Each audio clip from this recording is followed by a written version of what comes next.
हमारे channel facts fry में एक बार फिर से आपका स्वागत है। हम आपको बता रहे हैं महाभारत की कुछ अनकही अनसुनी कहानियों के बारे में।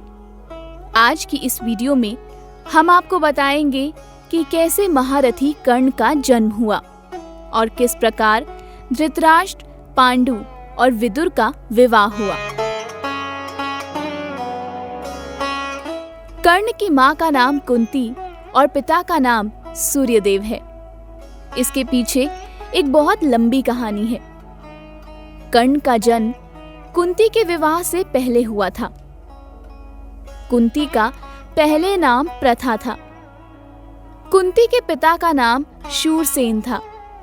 शूरसेन ने अपने फुफेरे भाई संतानहीन कुंती भोज से पहले ही यह प्रतिज्ञा कर रखी थी कि मैं तुम्हें अपनी पहली संतान भेंट कर दूंगा, जिसकी वजह से शूरसेन ने कुंती भोज को यह लड़की गोद में दे दी थी।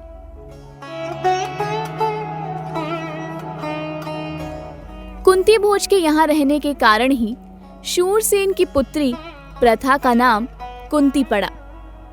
कुंती जी श्री कृष्ण के पिता वसुदेव की बहन और भगवान कृष्ण की बुआ भी थी। एक बार ऋषि दुर्वासा कुंती भोज के यहाँ आए। कुंती उनकी सेवा मन तन से करने लगी। उनकी सेवा से प्रसन्न होकर ऋषि दुर्वासा ने कुंती को एक मंत्र दिया और कहा कि यदि तुम इस मंत्र द्वारा किसी देवता को पुकारोगी, उसी के अनुग्रह से तुम्हें पुत्र की प्राप्ति होगी। ऐसा वरदान देकर ऋषि दुर्वासा जी वहां से चले गए। मंत्र को पाने के बाद कुंती के मन में कौतूहल चलने लगा। क्या मैं इस मंत्र से सच में देवताओं को बुला सकती हूँ?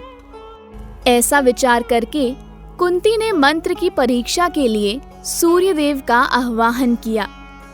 जैसे ही सूर्यदेव के सामने मंत्र को बोला गया, वैसे ही सूर्यदेव वहां प्रकट हो गए। ये सब देखकर कुंती जी चकित हो गईं। उन्होंने सूर्यदेव से वापस चले जाने के लिए कहा। कुंती जी कहती हैं कि मैं भूल से परीक्षा करने के हेतु इस मंत्र का जाप कर रही थी। आप मुझे माफ कर दीजिए। इस पर सूर्यदेव ने कहा कि बिना मंत्र का फल दिए मैं यहाँ से जा नहीं सकता हूँ। अगर बिना फल दिए गया तो ऋषि दुर्वासा का अपमान होगा। ऐसा कहकर उन्होंने कुंती को एक पुत्र देने का वरदान दे दिया। इस पर कुंती जी दुखी होकर कहती हैं, सूर्यदेव, मेरा अभी विवाह भी नहीं हुआ है। अगर संसार में सबको पता चल गया कि ये मेरा बेटा है तो मेरी बहुत हंसी होगी। इस पर सूर्यदेव कहते हैं, देवी कुंती, मंत्र का फल तो आपको मिलेगा ही, लेकिन आपका कौमार्य भंग नहीं होगा। ये हमारा पुत्र माता आदिति के दिए हुए दिव्य कुंडलों और मेरे कवच को धारण किए हुए उत्पन्न होगा। उसका ये कवच किसी भी अस्त्र शस्त्र से टूट नहीं सकेगा। ये जगत में बहुत बड़ा दानवीर कहलाएगा। विश्व में ये दानवीर कर्ण के नाम से जाना जाएगा। ऐसा कहकर सूर्यदेव ने कुंती को एक पुत्र भेंट दिया और सूर्य वहां से चले गए। इस पुत्र का नाम कर्ण रखा गया। अब कुंती के मन में दुविधा थी कि मेरा तो विवाह नहीं हुआ है और इस पुत्र का मैं क्या करूं? इस डर से कुंती ने अपने पुत्र को एक पिटारी में रखकर नदी में बहा दिया। जल में बहते हुए उस नवजात बच्चे को महायशस्वी सूत पुत्र अधिरथ ने, जिनकी पत्नी का नाम राधा था, उन्होंने ले लिया। उसने और उसकी पत्नी ने उस बालक को अपना पुत्र बना लिया। उसके माता पिता कहते हैं कि ये वसु यानी कि कवच कुंडल आदि धन के साथ पैदा हुआ है, इसलिए इसका नाम वृष या वसुषेण होगा। माँ का नाम राधा होने के कारण कर्ण को राधे भी कहा गया है और सूत पुत्र कर्ण भी कहा गया है। इन्होंने ही कर्ण का पालन पोषण किया। तो इस प्रकार तो हुआ कर्ण का जन्म। वहीं दूसरी ओर जैसा कि आपको मालूम है कि अंबिका ने जन्मांध धृतराष्ट्र, अंबालिका ने पांडु और दासी ने धर्मात्मा विदुर को जन्म दिया था। धृतराष्ट्र, पांडु तथा परम बुद्धिमान विदुर, इन तीनों भाइयों का भीष्म ने जन्म से ही पुत्र की भांति पालन पोषण किया। उन्होंने ही उनके सब संस्कार कराए। फिर वे सभी प्रकार के वेदों और व्रतों में तत्पर हो गए। थोड़े ही समय में तीनों ने धनुर्वेद, घोड़ों की सवारी, गदा युद्ध, ढाल तलवार का उपयोग, गज शिक्षा तथा नीति शास्त्र सब सीख लिया था। धृतराष्ट्र में दूसरे लोगों के मुकाबले शारीरिक बल ज्यादा था। पांडु धनुर्विद्या में उस समय के मनुष्यों में सबसे बढ़ चढ़कर पराक्रमी थे, जबकि विदुर ज्ञान और नीति के भंडार साबित हुए। इसी तरह से तीनों की शिक्षा का कार्य पूर्ण हुआ। जब राजा बनने का समय आया तो धृतराष्ट्र अंधे होने के कारण और विदुर दासी पुत्र होने के कारण राजा नहीं बन सके और राजगद्दी पर पांडु को बिठा दिया गया। राजा पांडु एक महान राजा साबित हुए। लेकिन इससे पहले सत्यवती ने भीष्म से इन तीनों के विवाह करवाने के लिए कहा। भीष्म जी कहते हैं कि सबसे बड़े भाई धृतराष्ट्र है और उनकी दृष्टि में एक कन्या भी है। सत्यवती माँ के पूछने पर भीष्म कहते हैं कि मैंने ब्राह्मणों से गांधार राज सुबल की पुत्री गांधारी के विषय में सुना है कि उन्होंने भगवान शंकर की आराधना करके अपने लिए 100 पुत्र होने का वरदान प्राप्त किया है।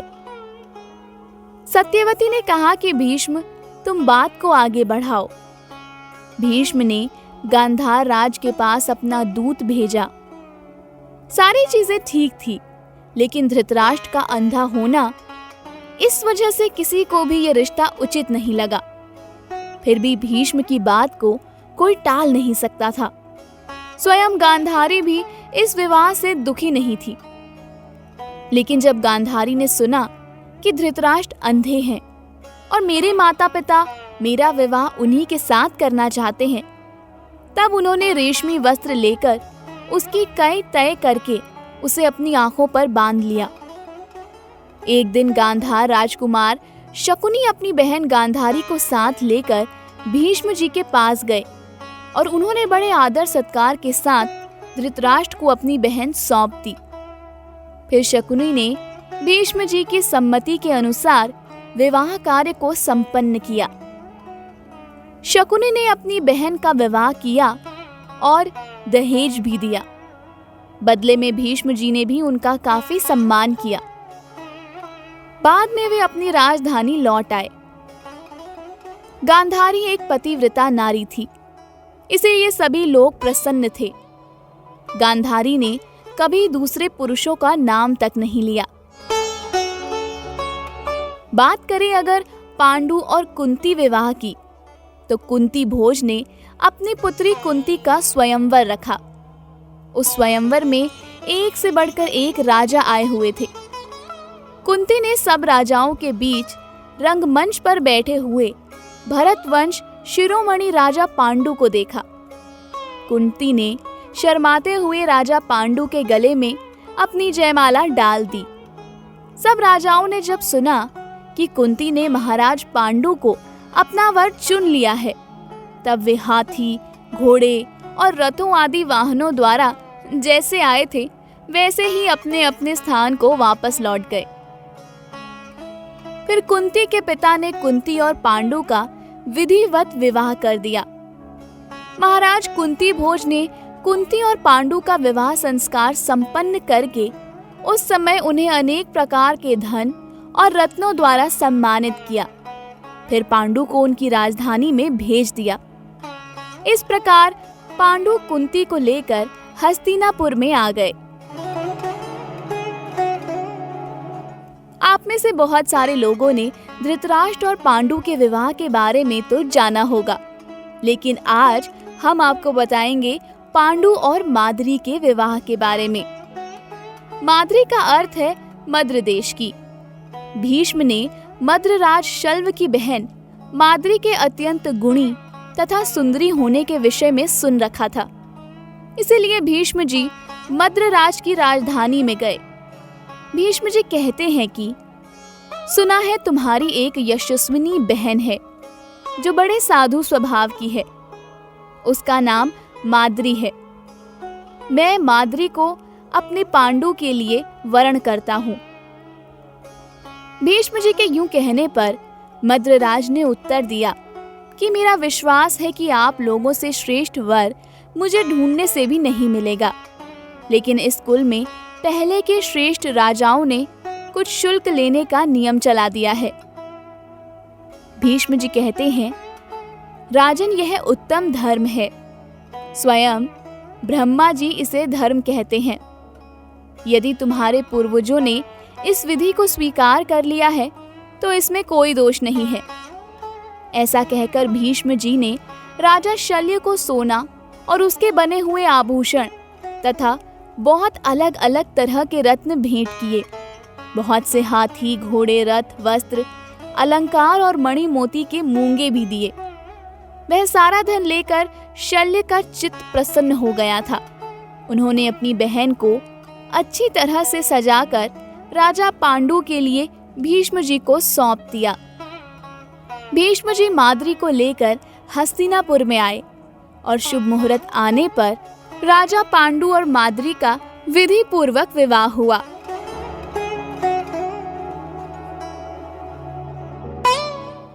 आइए अब जानते हैं विदुर के विवाह के बारे में। एक बार गंगा पुत्र भीष्म जी ने सुना कि राजा देवक के यहाँ एक कन्या है जो शूद्र जातीय स्त्री के गर्भ से ब्राह्मण द्वारा उत्पन्न की गई है।